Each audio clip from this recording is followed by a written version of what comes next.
작은 서점.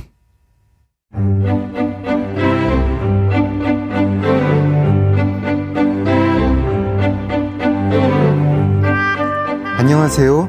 작은 서점에서 인생책 코너를 맡고 있는 소설가 장강명입니다. 소위 사회적으로 성공한 사람들의 얘기를 들어보면 공통적으로 꾸준한 독서가 있더라고요. 단순한 취미가 아니라 노동하는 것처럼, 운동하는 것처럼 일정한 시간을 투자했다는데요. 그들은 왜 이렇게 책을 열심히 읽었을까요? 작은 서점 장강명의 인생책. 오늘의 인생책 손님도 정말 다양한 책을 깊이 있게 읽어오신 분입니다. 지금 만나볼까요?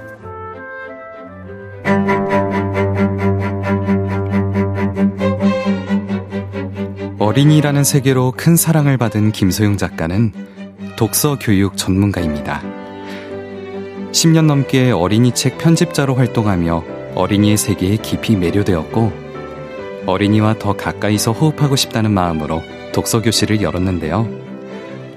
어린이라는 세계, 어떤 어른은 독서교실에서 아이들과 나눈 대화와 일상 속 통찰을 바탕으로 쓴 책으로 어린이를 향한 따뜻하고 깊은 시선을 통해 많은 독자들에게 감동을 주었습니다. 김소영 작가는 어린이를 단순히 보호의 대상이 아닌 하나의 온전한 인격체로 바라봅니다. 어린이를 사회의 동등한 구성원으로 바라보며 존중하고 이해하는 것이 더 나은 사회를 만드는 길임을 강조합니다.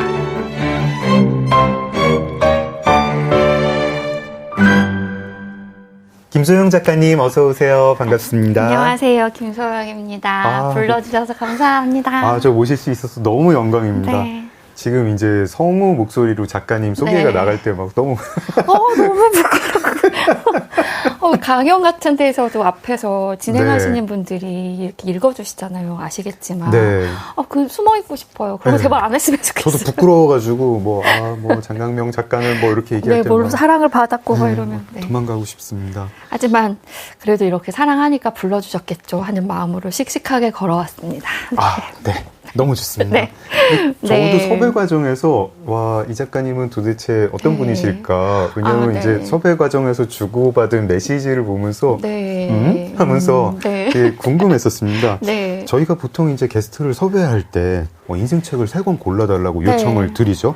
그러면 그 중에서 제가 이제 읽을 수 있는 거를 골라가지고 그 책 위주로 이제 2시간을 이야기를 하는 그런 이제 순서를 밟고 있는데. 저희가 작가님께 그 요청을 드리니까 작가님이 주신 대답이 되게 재밌었어요. 인생책은 수십 권이지만 얼른 떠오르는 걸로 3권을 골라보았어요 하면서 답을 주시면서 이제 3권을 골라주셨습니다. 그 중에 이제 저희 1권 골랐고 이따 얘기를 할 건데 떠오르는 수십 권, 인생책이 수십 권이라고 하시니까 그 수십 권 도대체 무슨 책일까 궁금하더라고요. 한 10권만 한번 이렇게 쭉 제목만 한번 읊어주실 수 있나요? 인생책이라고 하면 작가님도 되게 많이 떠오르거나 하나도 안 떠오르거나 그러지 않으세요? 저는 딱 있으세요? 제 아내가 하는 독서 모임 사이트에 인생책을 꽂아 넣는 책장이 있거든요. 그래가지고 29권을 꽂게 돼 있어서 그냥 29권을 꽂았어요. 약간 모자라더라고요. 더 꽂고 싶은데. 어떤 어른 넣으시면 되겠네요, 이제. 이미 들어가 있지는 넘어갈까요? 어머나, 이렇게 말씀들 잘하시는 줄 몰랐습니다. 딴 거 빼고, 거기 성서가 있든가, 불경이 있든가, 팔만대제경이 있든가, 그런 거 다 빼버리고, 다 던져버리고 어떤 어른을 꽂겠습니다. 잘 부탁드립니다. 어떤 어른. 지난해 말에 나온 김소영 작가님의 신작, 사계절 출판사에서 나온 어떤 어른. 너무 감동적으로 읽었습니다. 감사합니다. 바로 인생책 등급입니다. 그래서, 근데. 10권 한 번만. 제가 편집자로 일을 했다 보니까 언제든지 뭔가 한 번씩 선별하는 게 훈련이 되어 있어서 뭐든지 그렇군요. 어떤 상황에서 그래서 일단 3개를 그렇게 골랐고 미리 주실 때 혹시 다른 것도 소개할 만한 책 제목이 있는지 한번 알려달라 하셔가지고 거의 다 아실 것 같지만 모릅니다. 사실은 이게 너무 귀한 책이 있고 사실 더 의미 있는 책일 수도 있는데 진은영 선생님의 7개의 단어로 된 사전을 제가 너무 좋아하고요. 그리고 성석재 선생님의 순정이라는 소설 너무 좋아해요. 진영신님, 성석재 선생님. 네. 그리고 뭐 많은 분들처럼 저도 백석 전집을 좋아하고. 백석 전집이요? 네. 그거 인생책 꼽으셨으면 제가 굉장히 고생했을 것 같습니다. 그래서 이거는 제가 빼드렸어요. 네, 그렇습니다. 그리고 폴 아자르의 책 어린이 어른이라고 어린이와 책과의 관계를 완전히 새로운 관점에서 서술한 프랑스 책이 있고요. 11마리 고양이라는 바바노보르의 그림책이 있습니다. 그리고 세이강에서 보낸 여름이라는 필리퍼 피어스의 장편 동화가 있고 김희경 선생님의 이상한 정상가족. 이상한 정상가족. 그리고 리처드 호프스테터의 미국의 반지 성주의는 생각날 때마다 한 번씩 다시 보는 책이고요. 헨리 조지의 사회문제의 경제학하고 다니엘 레비틴의 정리하는 뇌 이런 책들을 좋아합니다. 네. 제가 반은 제목만 들어봤고 반은 제목도 처음 들어보고 워낙에 어린이 책이랑 관련된 거는 뭐 대중적으로 많이 읽히지 않은 데다가 제가 약간 뜻밖의 이런 정리하는 뇌 같은 뇌과학 막 이런 거 학습법 이런 데 관심이 많아가지고 그 중에서 좋아하는 책을 말씀드려봤어요. 이 10권도 한국문학 그리고 아동문학 책 그다음에 조금 사회과학서 그렇게 돼요. 있고. 그렇군요. 저희한테 보내주신 3권도 그렇게 되네요. 맞아요. 자, 저희한테 이제 이 중에 하나로 뽑아주세요 하고 보내주신 책은 릴케 로댕 그리고 비를 피할 때는 미끄럼틀 아래서 디디의 우산이었습니다.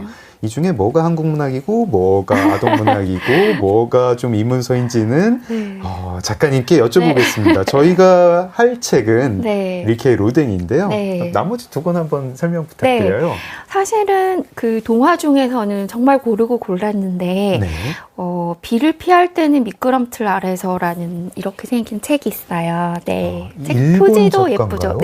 오카다 준이라는 동화 작가가 쓴 책인데 이 오카다 준이 원래 초등학교 선생님이거든요. 그리고 본인이 미술 선생님이어서 원래 그림도 자기가 그려요. 근데 제가 보기에 그렇게 잘 그리는 그림은 아니고 다행히 이 책은 이세이데 코라는 유명한 일러스트레이터가 좀 순정화 같은 느낌, 순정만화 같은 느낌이 나게 이 책 그림은 오카다 준 선생님이 그리진 않았군요. 다행히도. 다행히도.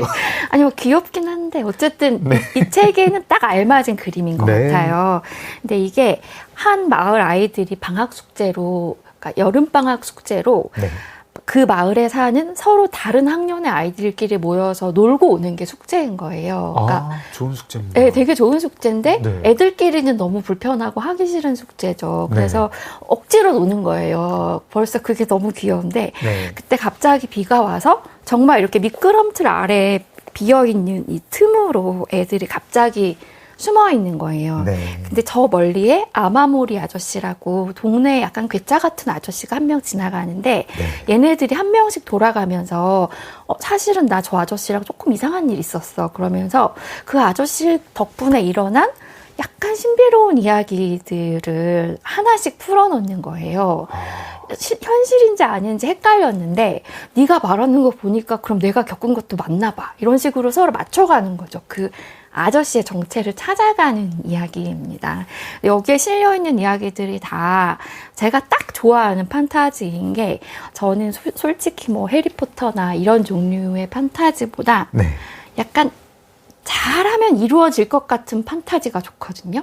요 정도는 어쩌면 할 수 있지 않을까. 여기 제가 좋아하는 에피소드 중에 이제 꼬마가 메기를 구해줘서 그 메기하고 대화하는 장면이 있는데 메기는 약간 말할 것처럼도 생겼잖아요. 약간 입도 크고. 그리고 말이 좀 말투가 어눌한데. 좀 오래 살고. 그래서 그런 식으로 어쩌면 있을 수 있을 것 같은 이야기들을 좋아하는데 여기 있는 이야기들이 다 그래요. 그리고 이 마지막에는 스포일러라서 얘기할 수는 없지만 아이들이 준비한 그 아마모리 아저씨를 위한 아주 아름다운 보상이 이루어지는 장면도 있습니다. 알겠습니다. 스포일러라서 더 여쭙지 않겠습니다. 그 다음 책이 이것도 비하고 상관이 있네요. 한국문학이고. 그러네요. 비를 좋아하시는군요. 황정은 작가님의 디디의 우산 추천해 주셨는데요. 저도 황정은 작가님 너무 좋아합니다. 이거 그냥 짧게 잠깐 소개를 해 주시죠. 사실 디디의 우산은 짧게 소개하기가 근데 조금 어려운 게 네. 제가 좋아하는 디디에 우산의 내러티브가 있거든요. 뭐냐면 그 파시의 인문이라는 단편 소설집에 네. 디디에 우산이 맨 처음 그 제목에 네. 단편 소설이 실려 있잖아요. 네. 근데 제가 그 파시의 인문이라는 책을 되게 좋아하는데 그 중에서도 특히 디디에 우산을 좋아했어요. 가장 착하고 주인공이 되게 순진한 이야기이고 그리고 잘 됐으면 좋겠고 이런 디디가 제가 각별히 좋아하는 캐릭터였어요. 이제 그러고 나서 세월호 사건이 있었고 그 후에 이제 많은 작가들이 의무감이기도 하고 또 어떤 자신을 위한 극복의 한 해결 방법으로 작품을 통해서 어떤 슬픔을 달래거나 나누려고 노력을 많이 했잖아요. 그리고 또 어떤 때는 독자들이 읽고 싶지만 엄두가 안 나서 못 읽기도 하고 그런 시간이 많이 있었는데 이 창작가 비평 개간지에 웃는 남자라는 제목으로 황정은 작가가 중편 소설을 실었는데 그게 바로 이제 디디의 우산에 나오는 디디가 다시 등장하는 이야기이거든요. 네. 거기서는 교통사고로 디디가 죽어요. 네. 그래서 저는 그게 이게 작가가 할 수 있는 최선의 방법이겠구나. 내가 만들었고 가장 사랑하는 주인공을 사실은 어떤 이 시기를 설명하기 위해서는 어떻게 해야게 되는 거구나. 작가란 이런 사람들이 있구나 하는 생각이 들었고 사실 그게 나중에 디디의 우산이라는 소설집으로 묶여 나오긴 했지만 엄밀히 말하면 그 창작가 비평 개간지에 실렸던 그 발표되었던 웃는 남자가 저한테는 왜 누구나 그 자기 시대에 맞는 작가가 있게 마련인데 저한테는 황정은 작가가 그렇구나 하는 실감을 굉장히 했고 그런 거는 독자로서도 되게 자부심이 느껴진달까. 내가 이런 나의 세대에 이런 작가가 있고 이런 책을 내가 읽을 수 있다. 그리고 제가 막 어디서나 되게 칠랄레 팔랄레 황정은 작가님을 찬양하고 다니던 시절이기 때문에 거봐 내가 좋아하는 작가가 이렇게 잘 쓴단 말이야 하고 되게 좋아했던 소설입니다. 너무 길게 말했죠. 아닙니다. 황정은 작가님을 정말 이렇게 되게 숭앙하는 몇몇 이제 한국문학 팬들이 있는데 저도 그 중에 한 명이고 몇 분 제가 아는 분들이 있는데 저는 단행본으로 보다 보니까 이게 창작 배경이 그런 줄 몰랐어요. 말씀 듣다 보니까 갑자기 그 작품을 좀 달리 보게 되고 나중에 황정은 작가님 모셔가지고 얘기를 나누는 게 이 코너에서 모셔가지고 그때 제가 얘기했다는 거 말해주세요. 그러겠습니다. 아니 황정은 작가님도 제가 좋아한다는 사실을 아시긴 하는데 그래도 또 확인시켜 주십시다. 제가 전하겠습니다. 자, 오늘의 인생책은 근데 디디의 우산이랑 비를 피할 때는 미끄럼틀 아래서가 아니고 릴케 로댕입니다. 릴케가 쓴 한국어 책 제목이 릴케 로댕입니다. 릴케 로댕 들어가기에 앞서서 간단히 책과 저자에 대한 소개를 해드리겠습니다. 릴케 로댕은 오스트리아의 시인이자 사색가였던 라이너 마리아 릴케가 프랑스의 조각가 오규스트 로댕과 교류하며 쓴 예술과 삶에 대한 깊이 있는 산문입니다.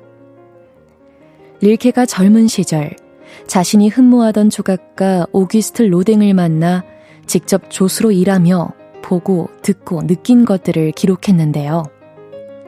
릴케는 로댕의 전기를 쓰기 위해 파리로 향했고 이후 로댕의 작업실에서 그의 삶과 창작을 가까이에서 관찰하며 깊은 감명을 받습니다. 이 책은 단순한 인물 전기를 넘어 예술과 노동, 집중과 고독, 창작자의 태도에 대한 깊은 사색으로 가득 차 있습니다. 릴케는 로댕을 통해 사물을 사랑하는 방식, 끝까지 몰입하는 태도, 형태의 본질을 꿰뚫는 시선을 배웠다고 말합니다.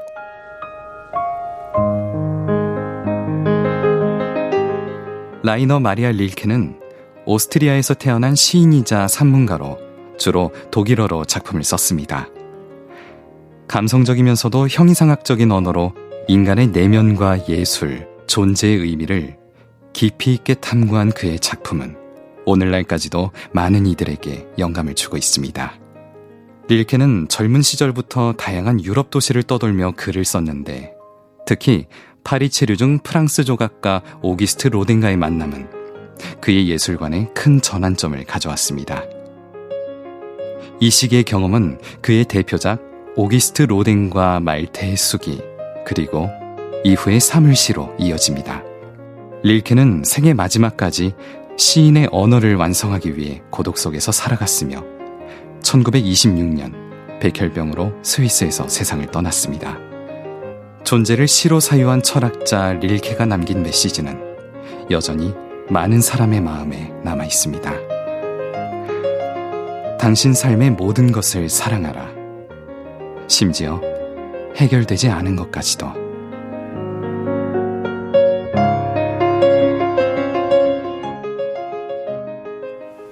작은 서점 장강명의 인생책, 김소영 작가님과 함께하고 있습니다. 오늘의 인생책 릴케의 로댕, 부끄러운데요. 저는 이번에 알게 된 책이에요. 이게 한국 번역본이 1998년에 나왔는데 뭐 베스트셀러라고 기억하는 책은 아니고 네. 왜 서울대생이 도서관에서 많이 빌린 책들 뭐 이런 리스트에 네. 가끔 있으면은 읽진 않아도 뭐 그런 책 있어 뭐 알 텐데 그것도 아니고 안 유명한 책인 건 맞는 맞아요. 거죠? 네. 아, 그런 거죠? 네. 제가 얘기했을 때 한 번에 아는 사람이 지금까지 슬프게도 아무도 없었어요. 작가님은 이 책 언제 어떻게 접하신 건가요? 저는 사실 우연히 제 친구가 그 20대 중반에 알았던 어떤 친구가 왠지 이 책을 네가 좋아할 것 같다면서 저한테 이걸 빌려줬어요. 이 책을. 그런데 막 읽는데 너무 좋고 제가 이 책의 좋은 점에 대해서 그 친구를 만나서 책을 돌려주면서 막 너무 흥분을 했더니 가만히 듣고 있다가 이 책은 소영아 네가 갖는 게 좋을 것 같다. 그 책이 이 책인가요? 네, 그 책이 바로 이 물건으로서도 이 책인 거예요. 그렇군요. 그래서 아니 나도 살게 그랬는데 그 친구가 아니고 어쨌든 두 번째 읽는 게 다를 것 같고 이 물건 자체가 네 거인 것 같다고. 책을 입양하셨네요. 네, 제가 이어받았죠. 네. 그리고 저도 친구들한테 선물을 하려고 몇 번 이 책을 샀는데 아마 지금은 표지가 다시 어떻게 됐을지 모르겠지만 한동안 이 미술문화출판사에서 뭔가 잘못 판단하셔서 표지를 바꾼 적이 있거든요. 표지를 바꾼과 동시에 본문의 인쇄도 많이 좀 별로 안 좋아졌었어요. 그래서 제가 다시 이걸 꺼내서 이 물건은 가보로 남겨야겠다. 제가 애가 없지만 아무튼 어딘가에 남겨야겠다고 생각을 하게 됐고 이후로도 친구들한테 얘기해도 뭐 아무도 모르더라고요. 네. 지금 이제 라디오로만 들으시는 분은 모르시겠지만 이 김소영 작가님이 이 책의 물성까지 이 책을 드시고 뭐 글자 하나하나를 막 쓰다듬듯이 저한테 설명하시면서 막 정말 무슨 키우는 반려견 마냥 이렇게 쓰다듬으시면서 말씀을 하셨습니다. 자, 아까 소개가 나왔는데 그러니까 로댕의 좋은 점을 릴케가 말하는 책인데 그 책의 좋은 점을 저희가 김소영 작가님한테 이제 들어볼 건데 작가님은 그 릴케가 좋으신 거예요? 로댕이 좋으신 거예요? 당연히 릴케가 좋습니다. 아, 그래요? 당연히라고도 들어가야 되나요? 근데 많이들 알다시피 로댕이 작품은 워낙 훌륭하고 아무리 조각에 대해서 잘 모르더라도 중고등학교 때 다 뭐 생각하는 사람 정도는 배우고 그렇게 해서 유명한 작가이기는 한데 사실 제가 조각 보는 눈이 별로 없는 데다가 그 뭐 까미우 클로델을 괴롭힌 나쁜 남자로 알고 있기도 하고 그래서 사실 저는 로댕 작품을 그렇게 좋아하지는 않아요. 아, 그러세요? 예, 본 적은 있어요. 작품을. 전에 옛날에 로댕 갤러리가 남대문 근처에 있었어요. 맞아요. 한국에 로댕 갤러리가 있었어요. 지금은 없어요. 맞아요. 그 로댕 갤러리하고 그다음에 호암 미술관이 같이 그게 있다가 그 둘을 같이 이제 용인에 있는 호암 미술관으로 합치면서 없앴다고 하더라고요. 지금 로댕 갤러리에 전시했던 로댕 작품들이 아마 호암 미술관 수장고에 일반 공개는 안 하고 그런 걸로 들었습니다. 그래서 제가 자주 다니던 길이었기 때문에 로댕 갤러리에 들러서 보기도 하고 또 이 책을 좋아하다 보니까 이 책을 읽다 가슴이 벅차오르면 또 한 번 가고 그랬었는데 아무리 봐도 작품은 뭐 제가 제 조각을 몰라서 죄송합니다만 작품은 뭐 그냥 그런 것 같고 이 릴케가 그 작품에서 건져 올린 사유나 그리고 작업자의 자세 그러니까 27세의 젊은 청년이 60대의 몸으로 일하는 조각가의 작업을 지켜보면서 그 작업하는 과정까지를 잘 지켜보고 느끼고 자기식의 언어로 풀어낸 점이 너무 좋아서 그래서 이 책을 좋아하게 됐어요.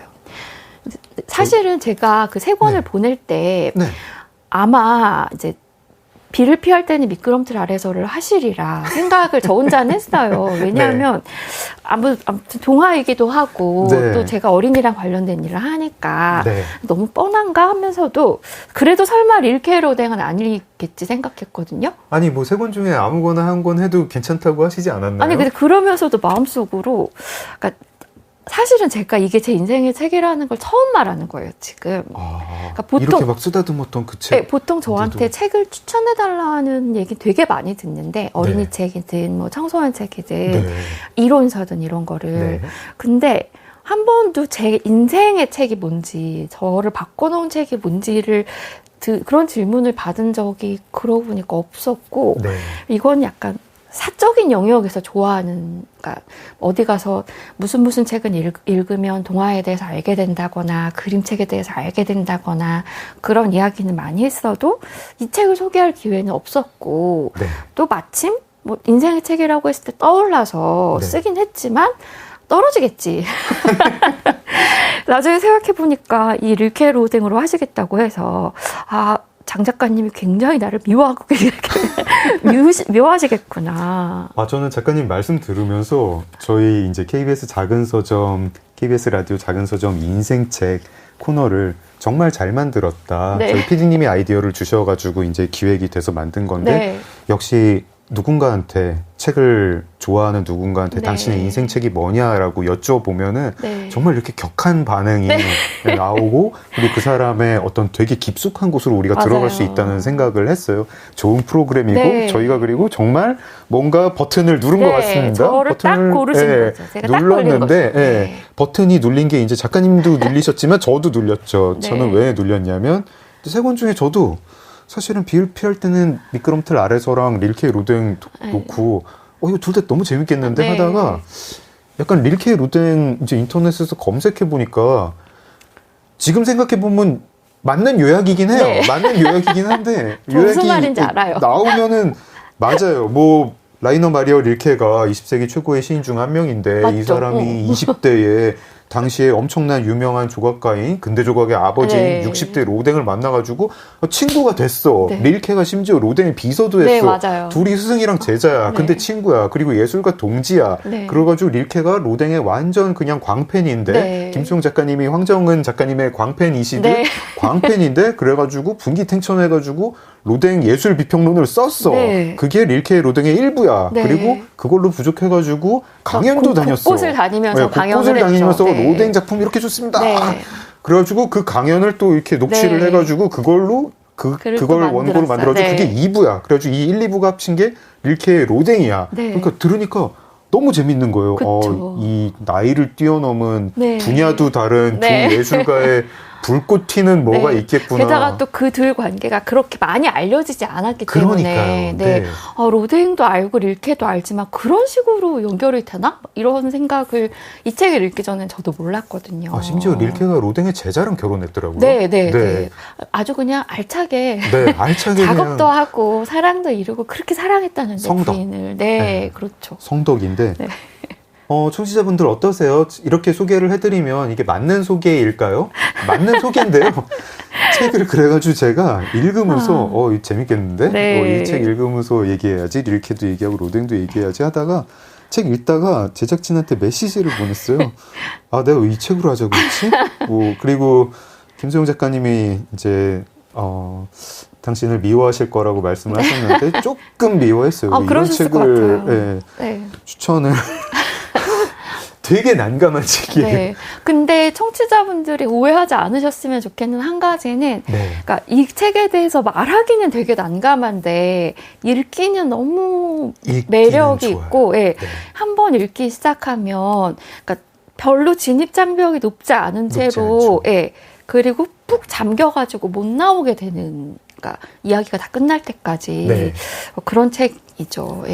그러니까 저희가 이렇게 들으니까 도대체 무슨 책이야? 네. 라고 궁금해 하실 건데, 보통 이제 뭐 예술 비평론이라면 뭐 이렇게 쓰잖아요. 네. 뭐 로댕은 몇 년도에 네, 태어나서 맞아요. 뭐 어린 시절 어떻게 보냈는데 뭐 누구 밑에서 배우다가 뭘 첫 번째 네. 데뷔를 하고 그다음에 뭐 무슨 작품을 1기 네. 뭐 그다음에 2기에 가서 네. 뭐 인간에 대한 뭐 탐구를 실패를 해서 좀 했다가 뭐 예, 어쩌고 저쩌고 그때 나온 작품은 뭐고 뭐 네. 예, 또 뭐 사후에 어떤 평가를 예, 받았고 뭐 전혀 그런 책이 아니에요. 네. 전혀 그런 책이 아니고 정말 광팬이 근데 그 광팬이 시인이라 가지고 네. 글을 되게 잘 쓰는 사람이 광팬이 그냥 그 작품을 보면서 네. 뭐 순서도 없이 그냥 막 찬양을 하고 있어요. 네, 되게 하나의 시처럼, 시처럼. 네, 산문이지만 시처럼 쓴 글이고, 네. 또 사실 그게 이제 제가 편집자 출신이다 보니까, 네. 그러면 이제 단락이 어떻게 나누어지는지, 어디서 어디까지를 하나의 생각을 가지고 끌고 갔는지를 보게 되는데, 네. 막 한 단락이 4페이지고 막 이래요. 지금도 이 네. 밖에 있는 책을 이렇게 스르륵 네. 펼쳐주시는데 아니, 빨리 얘기하고 싶어가지고. 네, 어떤 페이지를 이렇게 보니까 빈칸이 없이 그냥 이렇게, 네. 이렇게 행가리가 돼 있지 않은 페이지가 네, 이렇게 맞아요. 2페이지가 막 나오더라고요. 네. 행가리라는 거, 그러니까 단락이 네, 끊이지 줄 않았다는 바뀌는, 네. 줄바뀜이 없다는 뜻인데 제가 이거를 이제 청취자분들한테 정확하게 설명을 해드리려면 결국 그냥 어떤 부분을 좀 보여드리는 네. 아니 읽어드리는 수밖에 없는 것 같습니다. 그냥 네. 이 책의 특징을 되게 잘 묘사하는 부분 아니면 작가님이 네. 되게 좋아하시는 대목 네. 그냥 뭐 적당히 한번 읽어주시고 아, 네. 네. 거기 왜 꼽으셨는지 한번 설명해 주십시오. 일단 이 책의 첫 문장이 네. 로댕은 몇 년도에 태어났다가 아니라 네. 네, 첫 문장이 이렇습니다. 네. 명성을 얻기 전 로댕은 고독했다. 그리고 나서 찾아온 명성은 아마도 그를 더 고독하게 했을 것이다. 네. 명성이란 결국 하나의 새로운 이름 주위로 몰려드는 모든 오해들의 총합에 지나지 않기 때문이다. 이렇게 시작합니다. 그러니까 명성을 얻기 전에 고독했을 것이다라는 말도 멋있는데 네. 역시 시인은 시인이에요. 시인들 이러는 거 너무 얄밉지 않아요? 소설가로서? 네, 진짜 얄밉고 어떻게 이렇게 잘 쓰지? 막. 네, 그것도 그렇고 그 확신에 찬 어조 맞아요. 있잖아요. 네. 로댕 고독했는지 아닌지 네가 어떻게 알아? 약간 그게 물어보고 싶은데 그리고 이제 이것은 그거, 소설가의 질문이고 예, 네, 물어보고 저널리스트 쓰는 거. 특히 네. 그 출처가 어딘가요? 네. 뭐 본인한테 확인하셨나요? 기자 네. 출신 소설가 늘 이렇거든요. 네. 근데 그러는 순간 넘어가는 게 네. 그 명성을 얻기 전 로댕은 고독했다라고 하면 명성 얻었다는 건 이미 인정하고 그렇죠. 나서 네. 네. 우리 모두 독자까지 모두 네. 이거는 반박할 수 없는 반박할 사실이다. 수 없고 약간 그냥 쓱 한 두 문장 듣다가 약간 네. 그냥 훅 사람을 깊은 데로 네, 맞아요. 빠져 다짜고짜 그냥 훅 들어와가지고 네. 야 여기서 같이 시작한다. 네. 명성도 얻고 고독한 거야 하고 나서 하니까 네, 그리고 네. 이 사람 주위에 되게 범접하기 어렵다. 이 사람 네. 보통 사람이 아니다라는 네. 선언이 있고. 그러면서 자기가 범접하지 못하게 네. 만들어버리고 네. 그리고 그러면서 이제 어떤 작가로서의 성장기, 작업을 해나가는 시절에 대해서도 네. 이제 설명을 하기는 해요. 그러니까 네. 아주 막 뒤죽박죽 순서는 아니고 다만 몇 살에 뭘 했고 어디에서 무슨 일을 했고 이런 식으로 나온다기보다 이런 식이죠. 이제 그 한창 청년기에 그 로댕에 대한 글이 세부르의 공장에서 밥벌이를 하던 이 젊은이는 꿈이 손 안으로 솟아오른 몽상가였으며 곧바로 이 꿈의 실현에 착수하였다. 그는 어디에서부터 시작해야 할지를 알고 있었으니 그의 내부에 있던 고요가 그에게 현명한 길을 보여주었던 것이다. 이 꿈이 손 안으로 솟아오른 몽상가라는 말은 네. 아 진짜 너무 얄밉죠. 이렇게 하면 안 되지. 이렇게 내부로부터의 쓰는 거. 고요? 네. 흔이다. 길지 않을지 어떻게 알고. 근데 그 사유가 또 이 책이 모양새가 참 좋은 것이 네. 인쇄를 특히 제가 가지고 있는 게 1판 1쇄인데 네. 인쇄를 굉장히 신경 써서 하신 것 같아요. 처음 만드실 때. 그렇군요. 그게 특히 이렇게 흑백으로만 처리된 책은 1쇄가 제일 중요하거든요. 네. 1판 1쇄에 모든 것을 걸고 찍기 때문에 그런가요? 2쇄까지도 괜찮아요. 1쇄에서 좀 잘못된 부분이 있으면 2쇄에서 수정을 하니까. 네. 그러니까 예쁜 미술책이 나왔다 그럼 빨리 사시는 게 유리한 거예요. 뒤로 갈수록 인쇄 감리를 덜 가거든요. 근데 제가 다행히 1쇄를 가지고 있어가지고 네. 이 먹이 충분히 쓰인 그 사진 도판들이 있기 때문에 좀 더 집중해서 작품도 그러니까 그 작품에 잘 드러나는 명암이나 강조되는 몸짓이나 이런 것들을 글이랑 나란히 볼 수 있는 점이 저는 너무 좋았어요. 네. 지금 저희가 이제 내일 방송되는 2부에서 말씀을 드리겠지만 네. 김소영 작가님은 출판사에서 편집자로 네. 오래 일하셔가지고 네. 이 책이 출간되는 과정을 잘 알고 계십니다. 네. 그래서 지금 이 1판 1쇄 릴케 로댕 그 네. 책 한국어 번역본의 어떤 그 특성에 대해서 네. 말씀을 해주시고 이게 이제 로댕을 다룬 책이다 보니까 로댕 특히 이제 이 책의 일부 그러니까 릴케 로댕 예술비평론에서는 네. 로댕의 조각들이 사진이 많이 실려 있어요. 네. 근데 이제 저 같은 까막눈의 눈에 보기에도 사진이 굉장히 아름답습니다. 네. 전부 흑백 사진이고 맞아요. 그 조각도 아름답지만 그 조각을 굉장히 네. 이제 빛이 떨어지는 각도라든가 네. 이런 게 명암이 아주 멋있게 나오게 해서 사진을 찍었는데 네. 사진도 좋지만 그 사진도 흑백으로 이제 잘 인쇄가 돼야 되는 네, 거군요. 그렇죠. 구현이 잘 돼야 되는데 네. 제가 나중에 그 다른 친구들한테 선물하려고 몇 권 사보니까 네. 뭐 그 사정은 제가 잘 모르겠지만 네.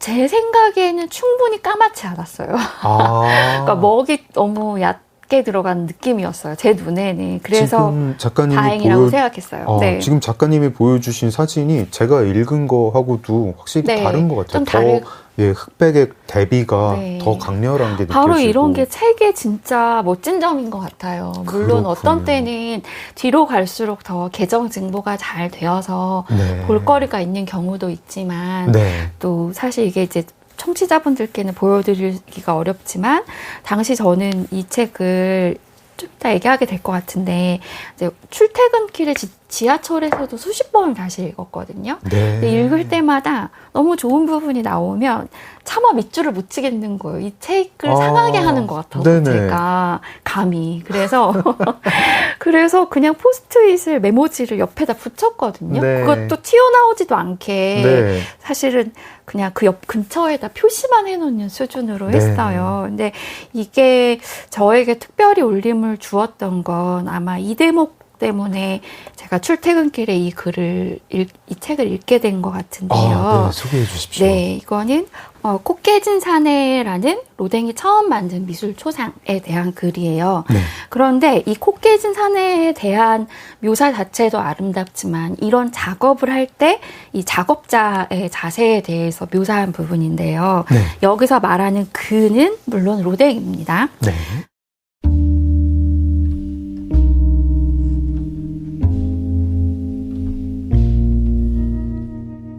그는 자신의 상상에 여지를 주지 않았다.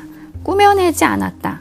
그는 도구의 힘겨운 걸음걸이를 한순간도 업신여긴 적이 없었다. 도구를 그 어떤 날개 위에 싣고 날아가는 것은 물론 쉬운 일이었을 것이다. 하지만 그는 예전에 그랬던 것처럼 도구와 함께 걸어갔다. 밭 가는 농부가 쟁기 뒤를 뒤따라가듯이 반드시 걸어서 지나야만 하는 넓은 지역 전체를 걸었다.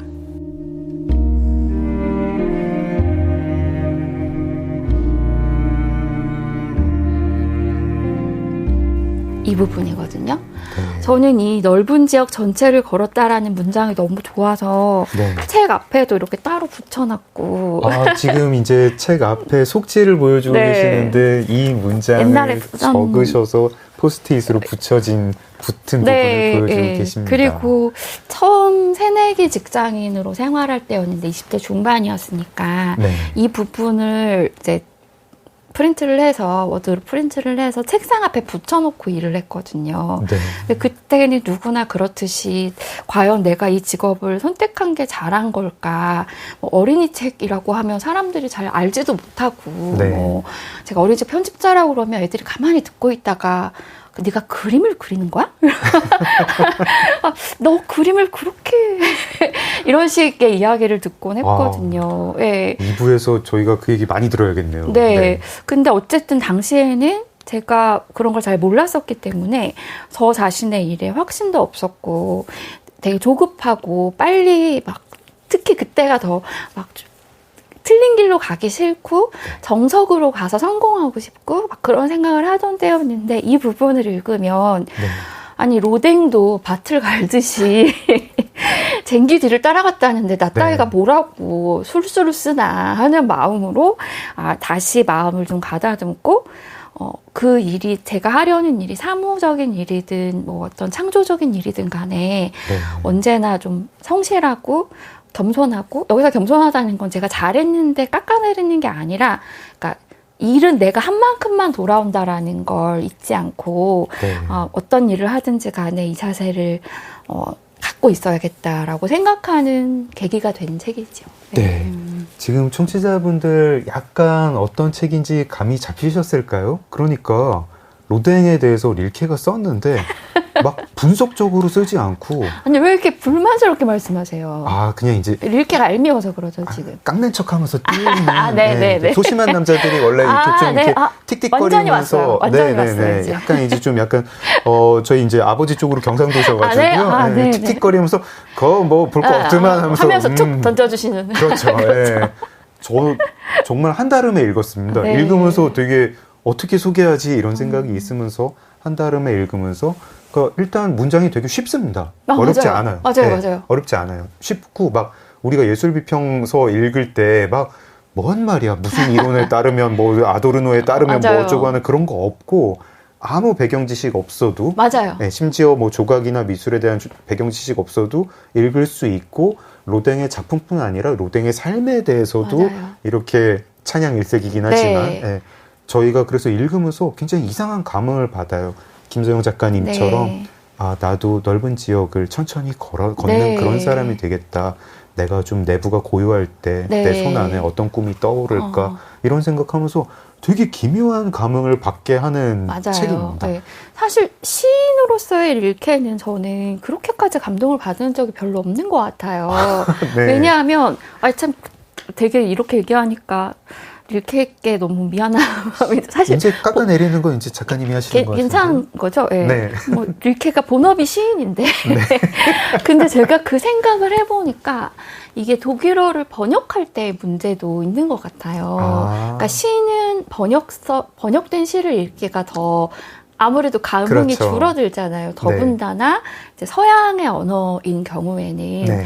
근데 이게 오히려 산문이기 때문에 그 젊은 시인에게 보내는 편지도 그렇고 릴케의 산문은 오히려 약간 논리적으로 우리가 그 글의 전개 과정을 볼 수 있고 릴케가 시인으로서 조각가를 찬양한다고는 하지만 사실 문장과 문장의 연결은 굉장히 잘 매끄럽고 그리고 특별히 복문이 없어요. 그러니까 아는 문장이나 이어진 문장이 별로 없고 또 소박한 언어 낱말 자체는 되게 소박해요. 그래서 전혀 저처럼 릴케도 로댕도 몰랐던 분들도 처음 명성 이야기 나오는 순간에 저희처럼 넘어가시지 않을까 싶습니다.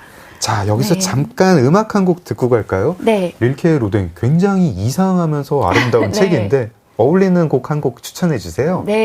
제가 이 곡을 선정할 때는 되게 신나서 했어요. 왜냐면 진짜 이거는 확실히 떠오른 곡이었거든요. 이건 진짜 확실히 떠오른 곡이다. 확실히. 제가 어떤 어른이라는 책에도 일화 중에 한 부분으로 소개했는데 노래는 Part of Your World라는 그 디즈니 애니메이션 인어공주 속에 삽입된 곡이거든요. 2번 나오죠. 근데 이 곡이 제가 처음 들었을 때는 인어공주 애니메이션도 못 봤을 때였어요. 그러세요? 제가 고등학교 때 풍물패를 했는데 그 되게 안 어울리죠. 약간 풍물패를 한 의도가 거기 인기 있는 언니들이 있어가지고 친하게 지내려고. 그래서 전 되게 장구를 치고 싶었지만 장구는 도저히 이제 박자 그게 안 됐고 그냥 북 주시더라고요. 사람이 모자라서 시키신 것 같아요. 근데 그 연습이 끝나고 나면 이제 벌써 90년대 중반이니까 90년대 초반이니까 이제 뭐 딱히 놀거리도 없고 그래서 연습이 끝나면 어두운 운동장에서 언니들이랑 두런두런 이야기하고 헤어지곤 했는데 한 언니가 이제 부탁을 받고 갑자기 이제 노래를 불렀어요. 누구 언니한테 노래를 불러달라고 해가지고 그래서 저는 전혀 이 노래에 대한 사전 지식이 없는데 그 언니가 이 곡을 부르는 순간에 주변이 정말 완전히 다 달라지는 경험을 한 거예요. 저뿐만 아니라 아이들도 다 뭔가 홀려버린 거예요. 지금까지 덩기덕 덩더러를 하다가 갑자기 아름다운 곡 목소리로 노래를 들으니까 나중에 곡이 끝나고 났는데 애들이 박수를 못 치는 거예요. 얼어가지고. 이걸 어떻게 해야 될지 몰라가지고. 예, 네. 그 기억이 남아있는 곡이라 저한테 너무 아름다운 것을 본다는 것, 너무 좋은 것을 느낀다는 게 뭔지 알려준 곡이기도 해서 이번 기회에 같이 들어보고 싶어서 골라봤습니다. Part of Your World는 그런 아름다움을 작가님께 네. 줬고 릴케 로댕은 네. 로댕 조각의 아름다움을 네. 줬기 때문에 네. 그래서 이 책에 어울리는 곡은 Part of Your World다. 네. 조디 벤슨의 Part of Your World 듣겠습니다. 작은 서점 장강명의 인생책 김소영 작가님과 함께하고 있습니다. 네, 릴케는 저희들이 흔히 아는 형태로 로댕론을 쓰지 않았고 마치 시를 쓰듯이 로댕 작품을 하나하나 묘사를 했습니다. 독자들은 릴케의 글을 통해서 로댕 작품을 마치 처음 보는 것처럼 발견하게 됩니다.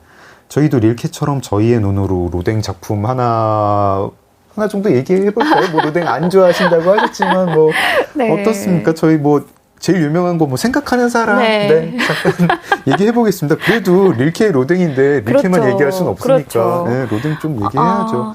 생각하는 사람은 네. 사실은 그 로댕 갤러리에도 있었고 네. 그 한국에 진품이 있더라고요. 네, 그랬더라고요. 네. 돈이 많은가 봐요, 역시. 네. 그래서 저도 그 마음을 가지고 여러 번 그 주변을 뱅뱅 돌면서 여러 각도에서 감상을 해보곤 했는데 네. 너무 지나치게 서양 남성적이다. 이게 그 너무 덩치도 크고 이 사람이. 네네네. 그리고 그러니까 사람이라는 것이 무엇인지에 대한 인식이 네. 여기까지였구나. 되게 웅장하고 좋은 작품이고 또 그 생각하는 사람이 지옥의 문을 내려다보고 있는데 그렇죠. 그게 마치 어떤 이성이 그런 것들을 다 받아들일 수 있고 나는 더 반성적이고 훌륭한 삶을 살 수 있을 거라는 확신인 것처럼 그려졌는데 네. 사실 이제 저도 곧 50이 되니까 생각을 해보면 뭐 이성이 그렇게까지 위대한가? 이성만 위대한가? 더 그리고 그 다 굉장히 인간 중심적이기 때문에 네. 오늘날 인류에게는 좀 더 비인간 동물들에 대한 그쵸. 책임감도 있어야 되는데 그 인간이란 무엇인지에 대한 정의를 세기마다 다르게 하게 되겠구나 하는 생각을 네. 요즘에는 하고 있고요. 네. 책에 있는 그 우는 발이라는 니콜라스 3세의 우는 발이라는 그 도판이 있는데 책을 보시게 되면 그 도판을 한번 찾아보시면 좋을 것 같아요. 책에 있는 작품 중에서는 그 작품을 제일 좋아합니다. 알겠습니다. 생각하는 사람의 지옥의 문, 생각하는 사람이 포함된 지옥의 문, 그리고 우는 발 둘 다 사실은 단테의 신곡에서 맞아요. 모티브를 얻은 맞아요. 작품이죠. 네. 청취자분들께 제가 조금 설명을 드리면 이제 뭐 로댕의 대표작은 로댕 본인은 아마 지옥의 문이라고 생각을 했던 그렇겠죠. 것 같습니다. 그리고 저희도 지옥의 문을 대표작으로 이제 후대 사람들이 알고 있는데 지옥의 문은 굉장히 큰 작품이고 지옥의 문은 단테의 신곡에서 로댕이 이제 그 모티브를 가져온 거죠. 지옥이 있는데 이제 단테의 신곡에서 단테가 지옥에 들어가야 되는데 그 지옥 문을 로댕이 지옥 문을 이렇게 내가 묘사하겠다라면서 그렸습니다. 그린 게 아니라 조각을 만들었죠. 근데 지옥 문에 한마디로 로댕은 세계를 묘사한 거예요.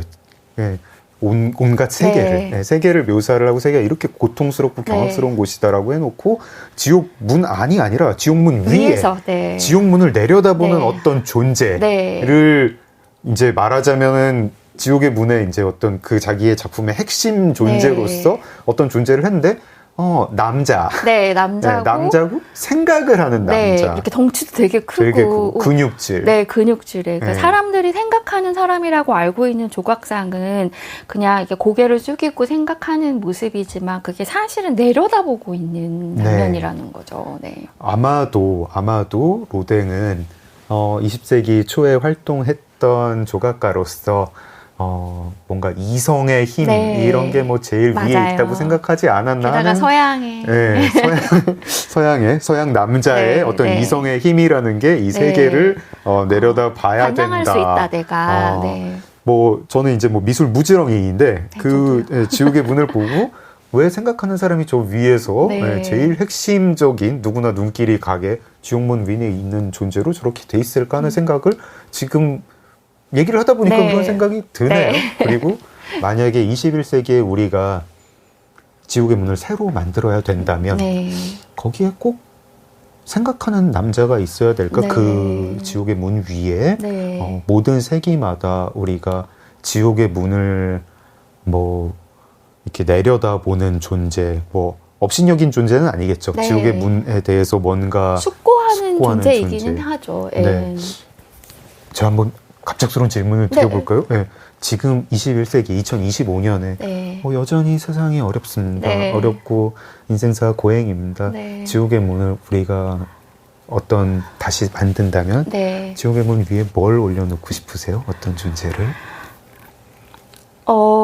너무 갑자기 물어보셨으니까 네. 얼른 떠오르는 걸 대답해야 될 텐데 네. 아마 그 작품을 감상하고 또 좋아할 만한 사람들이 각자 자기가 원하는 걸 올려놓을 수 있는 작품이 되면 좋겠고 그 작품이라면 네. 관객들이 참여해서 네, 거기다 네. 뭔가 올려놓을 수 네. 있는 상 받침대 같은 걸 만들어 놓으면 그렇죠. 좋겠군요. 네, 만약에 이걸 누군가가 보고 있다면 그게 자기 자신일 수도 있고 어떤 생명을 상징하는 무엇이거나 혹은 네.